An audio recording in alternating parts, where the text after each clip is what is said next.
السلام عليكم ورحمة الله وبركاته. بسم الله الرحمن الرحيم. الحمد لله رب العالمين، والصلاة والسلام على سيدنا محمد وآله وصحبه أجمعين. أما بعد. ரசூலுல்லாஹி ஸல்லல்லாஹு அலைஹி வஸல்லம் அவர்களை பற்றிய தொடர் உரையின் 34வது பதிவு. ரசூலுல்லாஹி ஸல்லல்லாஹு அலைஹி வஸல்லம் அவர்களுக்கு நபுவத்து வழங்கப்பட்டு 6 வருடங்கள் முடிந்துவிட்டது.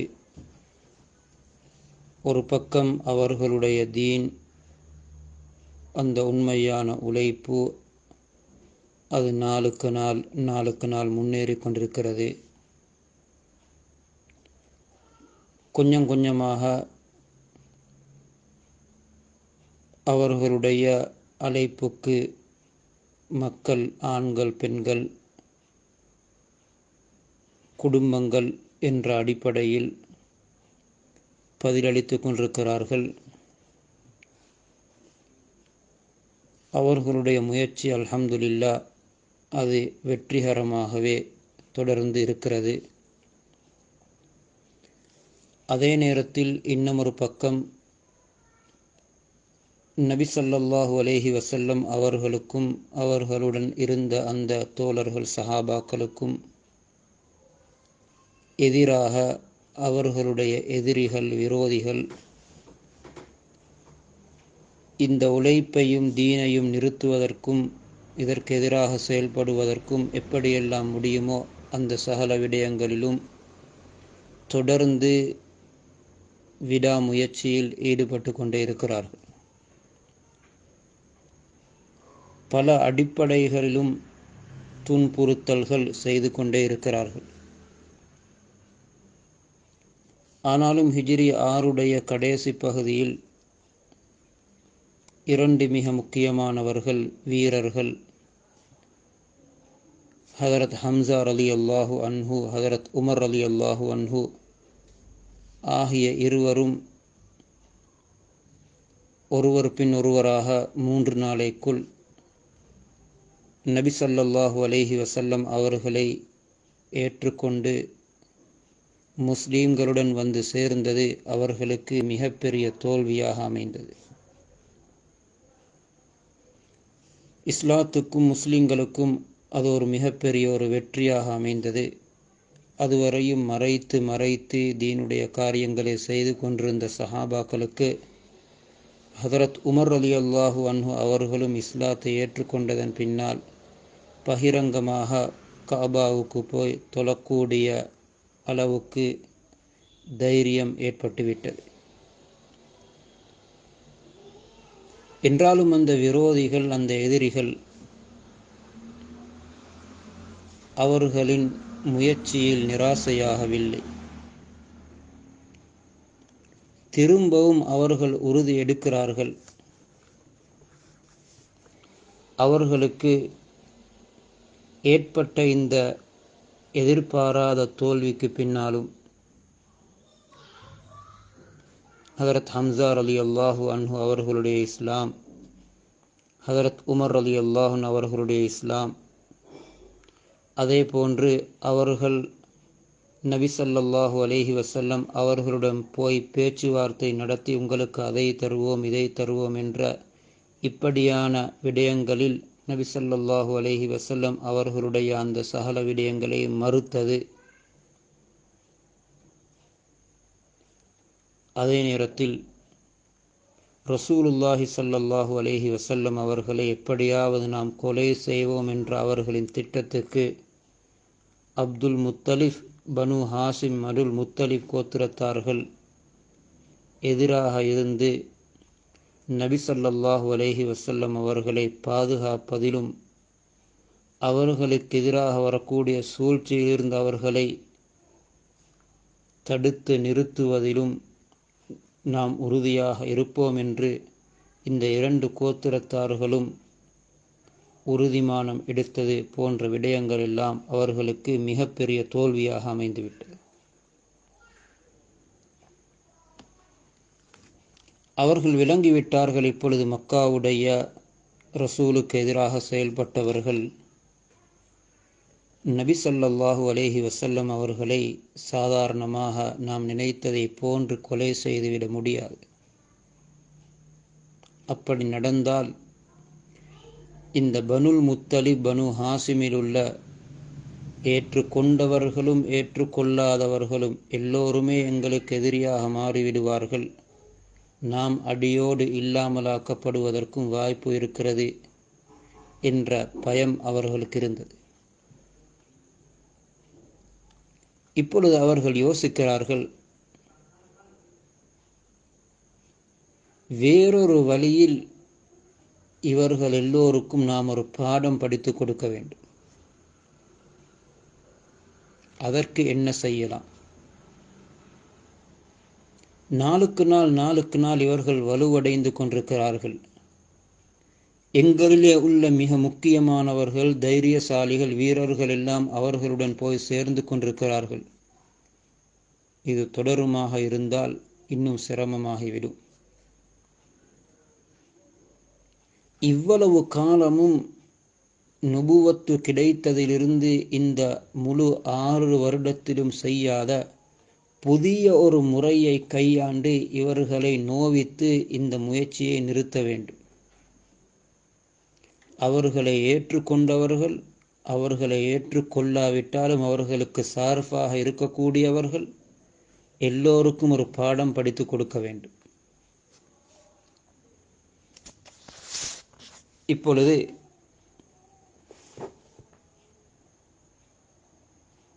அவர்கள் என்ன செய்தார்கள்?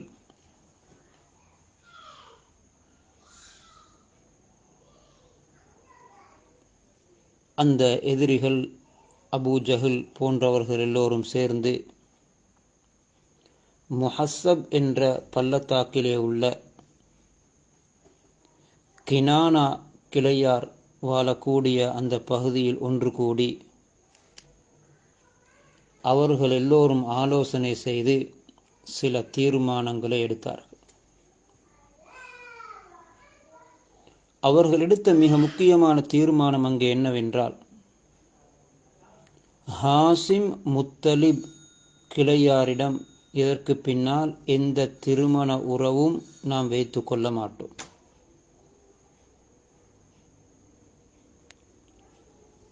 அவர்களுடன் இதற்கு பின்னால் இந்த கொடுக்கல் வாங்கலும் செய்ய மாட்டோம்.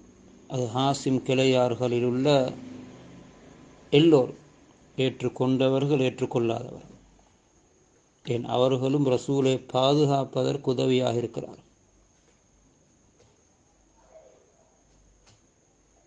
மூன்றாவது, அவர்களுடன் உட்காருவது, அவர்களுடன் பழகுவது, அவர்களுடைய வீட்டுக்கு செல்வது, அவர்களிடம் பேசுவது, அவர்களுக்கு இரக்கம் காட்டுவது போன்ற சகல விடயங்களையும் நாம் முடித்து கொள்வோம், நிறுத்தி கொள்வோம். இதுவரையும் அவர்களாகவே முஹம்மது ஸல்லல்லாஹு அலைஹி வஸல்லம் அவர்களை எங்களிடம் ஒப்படைக்க வேண்டும், அவர்களை கொலை செய்வதற்காக வேண்டி. நஊது பில்லாஹி மின் ஸாலிக்.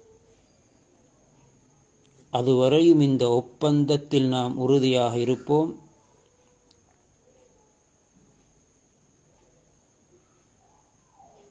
என்று தீர்மானம், இந்த முடிவுகள் எடுக்கப்பட்டு அதனை ஒப்பந்தத்தை எழுதினார்கள். இந்த உடன்படிக்கையை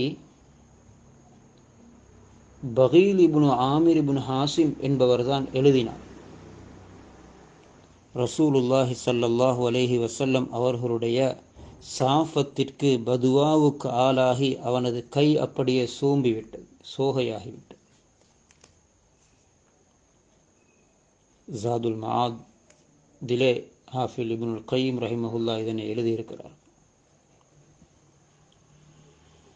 எப்படியோ அந்த ஒப்பந்தம்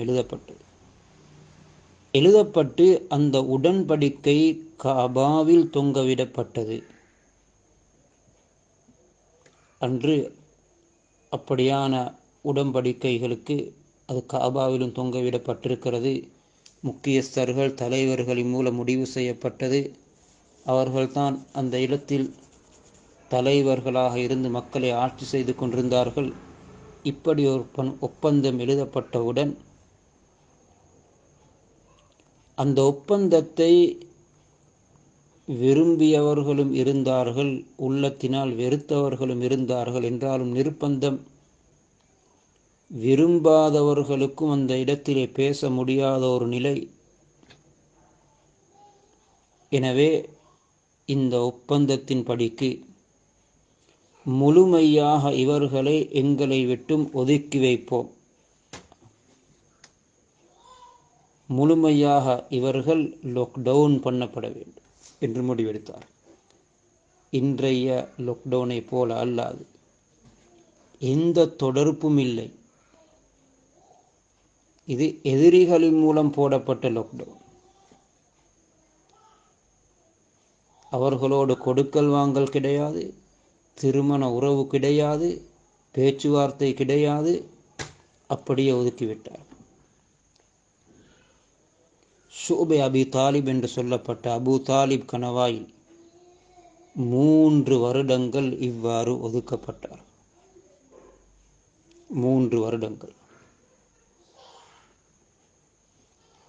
அந்த 3 வருடங்களிலும் அவர்களின் நிலைமை எப்படி இருந்தது, எப்படி அந்த 3 வருடங்களையும் கழித்தார்கள்? இப்படி ஒரு நெருக்கடியான சூழலை உலக வரலாறிலே இந்த முஸ்லீம்களும் சந்தித்திருக்க மாட்டார்கள். நுபுவத்தினுடைய 7வது வருடம் முஹர்ரம் மாதம் 1வது பிறையிலே இது நடைபெறுகிறது.